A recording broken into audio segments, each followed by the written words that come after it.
Empezando con el primer gran bloque de interpretación analítica, tenemos algunos marcadores que están considerados como indicios de riesgo de tipo cardiovascular. En este caso son los ácidos grasos plasmáticos y las proteínas y lipoproteínas que los transportan, que nos dan información de gran utilidad. Tenemos el principal exponente, que es el colesterol total. El colesterol total se compone de la suma de los valores de los parámetros de colesterol HDL, comúnmente conocido como colesterol bueno, y los valores de LDL, conocido como colesterol malo. La suma de ambos parámetros nos da el colesterol total.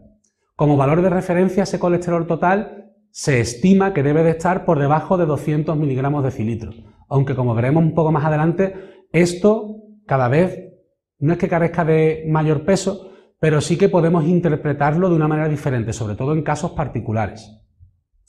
Decíamos que el HDL y LDL se les denomina respectivamente como colesterol bueno y malo, aunque realmente la interpretación en este sentido es un poco simplista. Ese colesterol o esas lipoproteínas de alta densidad, HDL, o de baja densidad, LDL, nos van a dar información sobre la calidad del colesterol. En función de la densidad de esas lipoproteínas tendrán una facilidad u otra para peroxidarse, y cuando se oxidan y peroxidan tienen capacidad de unirse a iones de calcio, por ejemplo, penetrar en el tejido endotelial y crear daños como puede ser la placa de ateroma. Es por lo que el valor en concreto de LDL, que son las lipoproteínas que tienen mayor índice de peroxidabilidad, deben de ser desglosados en otros tres subgrupos en función de su densidad y por ende de su capacidad de generar un daño en el endotelio vascular.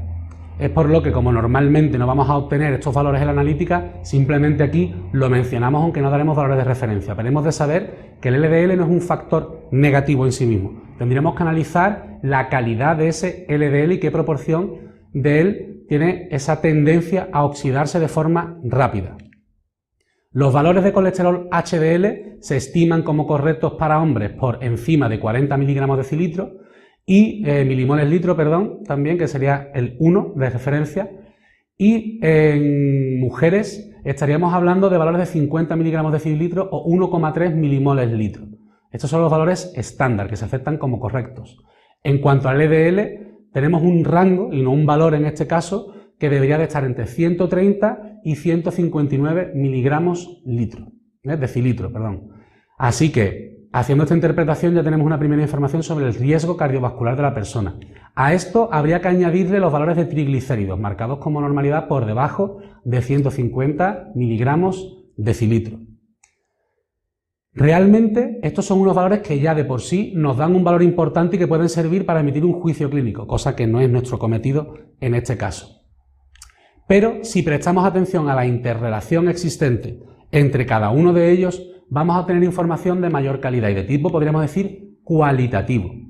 De esta manera se establecen unas ratios, unas relaciones entre estos componentes para marcar factores de riesgo cardiovascular, que en cada caso podrán ser bajo, moderado o elevado. El primero de ellos sería la ratio colesterol total con respecto al HDL, en la cual debe de ser inferior a 4,2 para no entrar en factor de riesgo. En cuanto a la ratio LDL-HDL, debe de ser menor a 2,5. Cuando vamos ya a la ratio de triglicéridos con respecto al HDL, tenemos distintos escalones en los cuales, cuando estamos por debajo o próximos a 1, se pueden considerar óptimos, no habría ningún riesgo.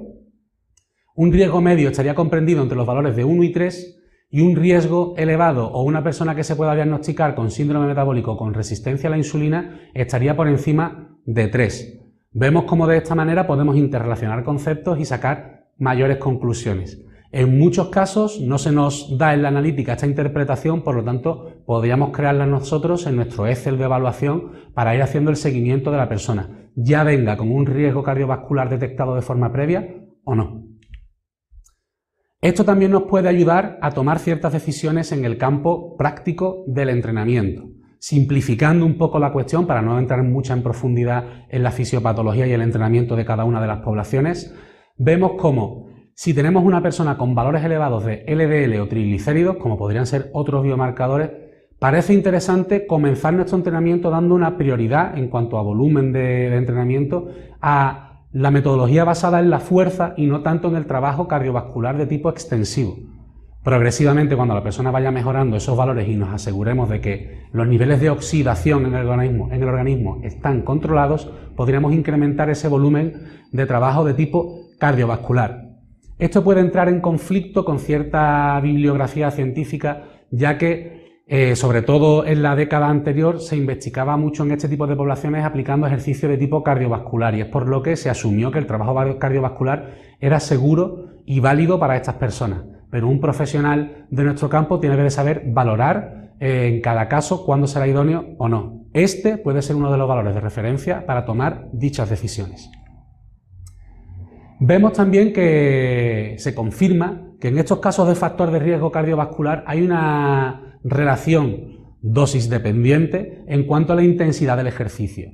Antes hablábamos de intensidades moderadas o altas, pero no se daban grados de concreción. En este caso, en este estudio longitudinal y descriptivo, en el cual se coge una población muy grande y se la clasifica en función del tipo de ejercicio físico o actividad física que realiza, la intensidad a la que la realiza, y van comparando sus analíticas a lo largo del tiempo, se establece que aquellas personas que realizan un ejercicio varias veces por semana, que tienen un consumo energético de aproximadamente unos 2000 Met por minuto, van a obtener unos mayores beneficios para la salud y disminución del riesgo cardiovascular, por ende, que las personas que entrenan a una intensidad moderada, definida por 500 Met por minuto. Aún así, no se toman decisiones y no se emite un juicio acerca de cuál es el tipo de ejercicio y actividad que más les beneficia. Por lo tanto, insistimos en que son los profesionales especialistas en ejercicio físico los que deberían intervenir para tomar este tipo de decisiones en el corto, medio y largo plazo.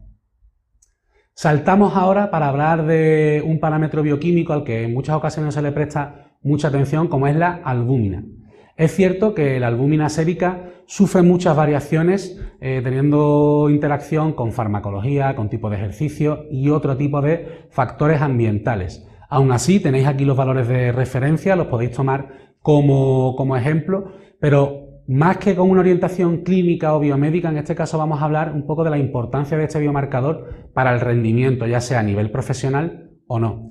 Y es que la albúmina no deja de ser un transportador de los ácidos grasos que están presentes en el plasma sanguíneo y va a permitir integrarlos dentro de la cadena oxidativa y de la beta-oxidación en la célula y en la mitocondria. Por lo tanto, el tener unos valores de normalidad de albúmina junto con otro tipo de parámetros bioquímicos puede ser interesante.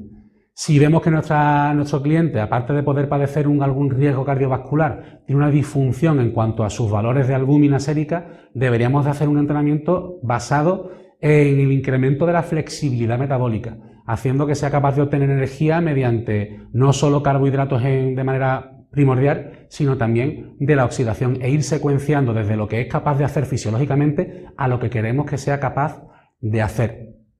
Esto se menciona porque en muchas poblaciones, aunque hoy no vamos a tratar esta temática, se está viendo como el nivel de obtención de energía en estado de reposo basal de pacientes o personas con riesgos para la salud está basado principalmente en la vía anaerobia, cosa que, como ya sabemos por fisiología básica, no es lo común, debería de ser por vía oxidativa. Por lo tanto, podemos tomar decisiones dentro del tratamiento terapéutico de esta persona con ejercicio físico para incrementar su flexibilidad metabólica y, seguro, mejorar la efectividad del tratamiento y la calidad de vida de esta persona.